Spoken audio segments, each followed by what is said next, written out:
Hello there, my very good friends. On today's wrestling news, we've got some news on WWE backstage morale after, all the NXT stuff that's happened. Johnny Gargano likes the Young Bucks tweet mocking NXT. WWE have given up a trademark to a released wrestler. And Roman Reigns riles up wrestling Twitter yet again. I'm Adam Wilborn. And I'm Andy Murray. And this is the news. All right, we're going to kick things off. It's been a busy few days for NXT, hasn't it? Obviously, on Friday, we got the sucky news that 13 wrestlers has lost their job. Bronson Reed, Bobby Fish, Mercedes Martinez, and 10 others cut by WWE last week. And then on Sunday, we got the report from the Wrestling Observer's Dave Meltzer talking about NXT's philosophy shift. And we're looking for bigger wrestlers, younger wrestlers, everything else. That got social media ablaze. We got a follow-up report here from Fightful Select talking about how there have been some, morale concerns since before even all this went down. There's a note here speaking about the promotion of John Laurinaitis. He is, of course, back in his old role as head of talent relations. And an interesting note from all of this is that a number of female talent on the WWE roster, since he came back, have spoken out concerned about their push and about specifically who WWE are going to bring in, who they're going to hire to work with them. So it seems there's a bit of anxiety surrounding WWE's hiring processes, and they're firing who they're firing as well, I guess. Now, another concern here revolves around former, what's his full job title? It's a big one. Senior Director of Talent Development, Canyon Seaman, who is gone from the company. He left WWE in July, but he had a bunch of heat backstage and at the Performance Center as well, and it's believed that big concerns surrounding WWE's hiring policy came about during a bunch of recent tryouts where there were wrestlers who people assumed would be home runs, big successes, can't miss prospects who were passed up on presumably, and that was considered a red flag. So there's a lot going on in NXT and WWE at the moment. I hate to see people lose their jobs. Of course, we say that time and time again. WWE have now released something like over 50 wrestlers in 2021. It's been a year of mass cuts. And if reports from Andrew Zarian of the Matman Pro Wrestling Podcast are to be believed, there's going to be more. So brace yourselves. Yeah, it's incredible, this. I remember when I went away on my honeymoon a couple of years ago, and I was away from wrestling for like 2 weeks and came back and was like, what's going on? Everything's changed. Now that happens in a bloody weekend, Andy.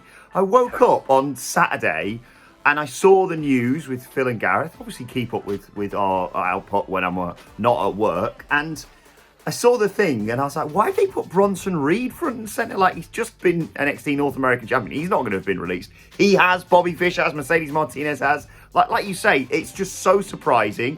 In a way, weirdly, not to justify everything that's happened. I obviously think it's abhorrent what they've done with half that bloody roster. But I do think it's right that we need some sort of change in NXT.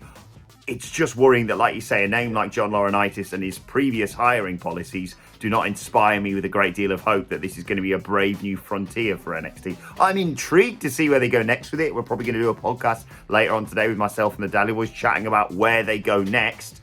But yeah, it's understandable that half the guys in NXT are like, what is going on? What do you think about it all? Yeah, I mean, my line of thinking is broadly along there with yours as well. It's a real sucky thing that in order to get to this next step, they have to let go loads and loads of people who they've employed. And, guys like Asher Hale had only been in WWE for like 6 months, and now they're gone, moved their whole families down to Florida, bought houses, everything else. See you later, lads. It's a really brutal situation for sure. I do think that NXT does need some changes, right? There are subjective things that I don't enjoy about the product that a lot of people don't enjoy about the product, the way it's presented, the way it's booked some weeks, particularly since it started going head-to-head with AEW. Obviously, that's over now. But I'm going to have a longer form piece out on this on the website later on today. By the time this news video goes up, it'll probably be another 3 or 4 hours. But look for that on our website if you want to know my in-depth thoughts, at the very least. If you want to know Johnny Gargano's thoughts on it, just check out his Twitter likes. That is my story to start the day. He's liked a tweet from the Young Bucks. Basically, they keep updating their Twitter bio and targeting whether it be, Hangman Page or just AEW fans in general or whatever they want to do. Well, they've turned their attention, of course, to the breaking news about NXT. And they did the whole new bio tweet on Sunday. Johnny Gargano liked it. It simply reads, Andy, very tall, not in our 30s. Yeah, this is going to be interesting, isn't it? I mean, Johnny Gargano is obviously one of the stalwarts of NXT, and I don't really know what's going to happen with him going forward because, they'd ruin him on the main roster, as they did very briefly, where they were like, yeah, you've got this blood feud with Ciampa. Nah, you're a tag team now. Look at you, you little guys. Oh, have a nice time. I don't know what's going to happen next. Obviously, he's one of the most talented wrestlers that they've got in NXT, arguably in all of WWE. But it feels like something like this, especially nowadays, it's going to be word sad backstage. Yeah, you think so? I mean, I'm quite surprised that when I looked on his profile, and this is like 10 hours after he's liked it, he hasn't unliked it yet. Yeah. So, so it's a really weird situation, isn't it? Particularly when you think of a guy like Gargano, who's been there for 5 years. He's a former champion. He's a 3-time North American champion. Very prominent figure on that brand. But he's also a scamp. He is. He's a little rascal of a boy, isn't he? A little rascal. He's like the same height as me. Like, I don't know what I'm talking about. But yeah, man, it's a tough time, particularly if NXT is like your favorite brand and you're really into it or whatever else. It's going to be a really interesting is not really the word for it, but there's going to be a transition. Yeah. And we'll just have to see how it plays out. And unfortunately, part of it playing out is talent getting released. And one person who was released in April, before like things went really nuts and we got cuts every other week, it seemed, was Chelsea Green. Now, Chelsea Green tweeted the following over the weekend. Quite an interesting one, this, saying, I never thought I'd be in a legal battle for my birth-given name. Going to discuss it on tomorrow's episode of the Green with Envy podcast. So WWE, for those who don't know, owns the trademark to Chelsea Green, which is her real name. They applied for it at the very least back in September 2020, which is crazy. Shortly after September 2020, Chelsea signed a multi-year deal with the company. Now she's gone. She wants to compete under her real name, and WWE is like, hold on a minute, we filed for that. But there is good news on this end. Fightful Select breaking the news last night. WWE have contacted Chelsea to say, hey, we'll give this up. You can have it. You can have your name back, Thanks. your real name. Thank you, WWE. Noble saints. Chelsea has, of course, been active in a bunch of different places since leaving WWE. She's in the NWA, Impact Wrestling. She's somewhere, Ring of Honor. She's been in Ring of Honor as well. So she's been all over the place, staying busy. Hasn't signed anywhere yet. But yeah, man, can you imagine that? We just show up on the news one morning and we get a little copyright notice because I say, hello, I'm Andy Murray. It's a wild situation, but at least WWE have given it up. What's Arsenal turquoise doing in the Impact Zone? Yeah, it's ridiculous, this, isn't it? Like, I'm a huge fan of Chelsea Green's. I think it's a huge, one of the worst WWE women's releases, in my opinion. A selection of others, obviously, would be included in that. But I like you say, she's incredibly creative, she's incredibly talented, and she wasn't really given a chance, if I'm perfectly honest. Obviously, she was really unlucky when she debuted on the main roster. I don't know, man. I mean, I thought it was bad enough that they released her, and then they turn around going, yeah, no, we own that now. It's not like other people where they give them those awful names and go, well, you can't use that, and they go, cool, I mean, I won't be, but okay, I'll just do the formerly known as so people recognise who it is. It's Chelsea Green, it's a name, like you say, Andy. What a load of bollocks. And the fact that they're now like, you know what, we're going to be the bigger guys here. You can have that name, your own name. Ridiculous. Can't wait to hear what she's got to say about all this. But let's talk more about wrestlers on Twitter because it's my favourite topic. And Roman Reigns has, how can I say, he's either stirred the pot or boiled some piss by tweeting something that has, kicked off, basically. Roman Reigns on Sunday night tweeted, different than anyone before, levels above anyone else or anything in this industry. Hashtag acknowledge me. He's basically declaring himself the best wrestler in the world. He's also previously spoken on the Cheap Heat back in July, saying about everyone else in wrestling was trying to catch me, and him and the Usos were lapping everyone else in a marathon. Look, I think we all know that this is, a bit more in kayfabe than some people on Twitter would like to realise.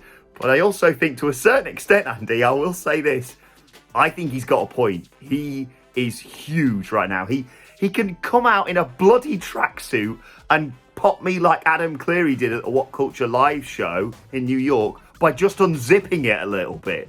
It's ridiculous. He's got a point, but he's also knows exactly what he's doing on social media. And why do people rise to this sort of thing? Yeah, Twitter's the work. He knows exactly what he's doing. And I love stuff like this. It's great stuff. One simple tweet, I'm the best. A bunch of people will get upset.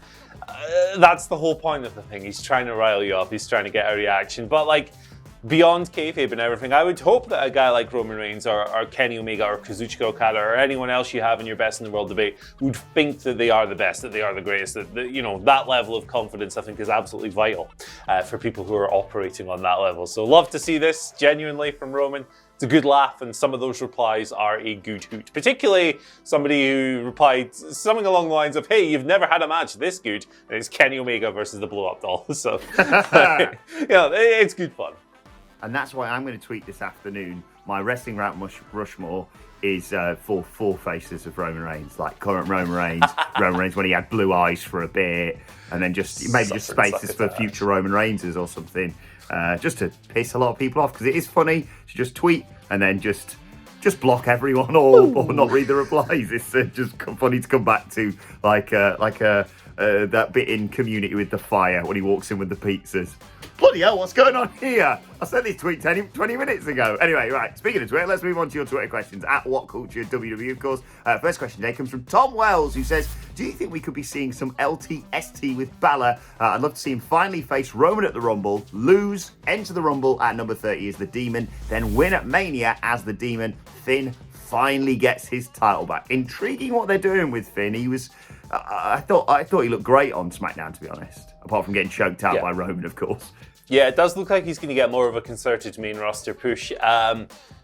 I'm very dubious as to whether or not they would let a plan like this play out. I think it could work, but the problem with WWE is when they have, and they've proven this with Brock Lesnar before Roman Reigns, but obviously Brock wasn't received as well, is that who's the next guy up? Who are the person they're building beneath? They've never been good at that. Even when they've been able to build a strong champion, they've never really, over the past few years at least, put a concerted effort into raising someone up. Like they did it with Seth to a certain degree, but it fell apart quite quickly. I'm not entirely convinced that they'll go with a guy like Finn.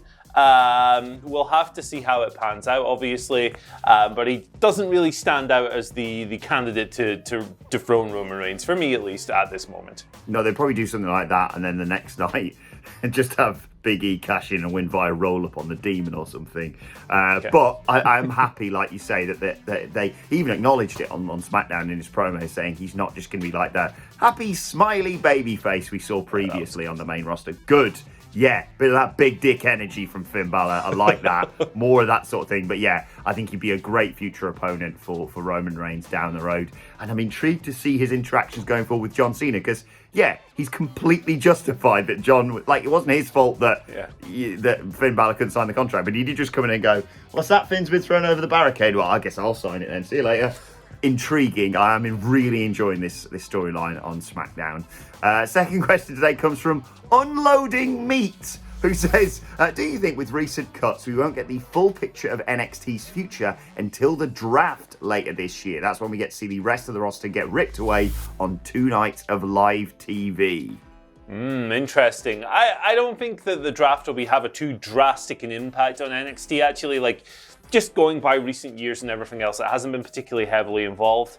I guess if these more, I think, a truer identity for NXT will emerge once we learn who these other releases are going to be, sadly. And then we'll see who comes on television after that. But I think NXT's future going forward is going to be more developmental. I think you will see the larger human beings that are in the Performance Center at the moment kind of fast-tracked up the ladder. And I think that will have a more profound impact than the draft will. But I do like the idea Unloading Meat, because we've said on many, many occasions on the news that you could have people like a Dolph Ziggler or a Cesaro go to NXT and not just, work with people and get them better in between the ropes, but have intriguing storylines about them trying to hold young talent down or just besmirch them. I don't know. I like the idea, though. And as long as that robot's happy with the WWE draft, I always am. Final question today comes from Brian George, who says, with the recent NXT and 205 Live releases, do you think this will make Adam Cole's mind up and he'll join AEW? Not saying other promotions don't release people, but there seems to be no job security with WWE. I reckon, Andy, if it wasn't made up previously, it is now. But then he did have that meeting backstage at SmackDown, didn't he, this week or last week? Yeah, for sure. Like, I think that might factor into Adam Cole's decision making, but not to a massive degree. I know he had the live reaction to Tyler Breeze's release on his stream, and like these people are his friends, and he's like Adam Cole by all accounts is a lovely guy, so he's probably compassionate and everything else, and he's probably a bit like, this really stinks. But at the same time, there will be other things coming into it as well. Adam Cole has always struck me as the kind of guy who's very happy in WWE. I think he likes working in that system, and I think he's going to make his own decision. I think that Vince probably promised him the world in that backstage meeting and everything else, and I think that those factors will come into it a little bit more. I think for all the people who are willing him to go to AEW, and I'm obviously fascinated to see what would happen if he went there, there's also, like you say, the fact that they've gone to these extents for him. I genuinely think, well, if we're just saying it's between AEW and WWE in this scenario, I'd call it a coin flip right now. So we'll have to just wait and see what happens next with it. Let's move on to today's and finally, and obviously awful news about the release. Is terrible for everyone there. We all wish them well in whatever they do next, but nice to see people, seeing the funny side slightly of it. Shazza McKenzie tweeting overnight, "Hey guys, I don't think NXT Australia is going to happen." Yeah, well, bad news there, but good news. I'm pleased to announce right now, Andy, that WCPW Australia is going to be launching. Side note, it is just going to be me doing commentary and then me with an Australian accent doing co-commentary. But, if you're up for that sort of thing, I would be. I mean, we can contact the Iconics and find out their booking fee. We probably couldn't afford them, but hey, why not? Let's bring them in. Buddy Murphy as well, there you go. Take my wage and partially put it towards whatever it would cost to get them in there. There's our roster. We're putting it together. It would be great, but I think even if we got the monetary amounts right, they'd go, we'll do an Australian accent. You can bollocks, lads. Right, let us know your thoughts on all that and today's news stories in the comment section below. Don't forget to like, share, and subscribe. And subscribe to What Culture Wrestling on either iTunes, Spotify, wherever you get your podcasts from, for daily wrestling podcasts. Myself and the Daddy Boys, like I said, talking about this NXT situation and previewing, Monday Night Raw a little bit later on today. Plus, let us know your thoughts and Twitter questions on Twitter at WhatCultureWWE. What I say, you can follow both of us. You can follow Andy Murray at Andy H. Murray. The H stands for halibut. Ooh. Fish. Follow me at Adam Wilborn. Follow us all at WhatCultureWWE. But for now, thanks, Andy Murray. Thank you for joining us, and we will see you soon.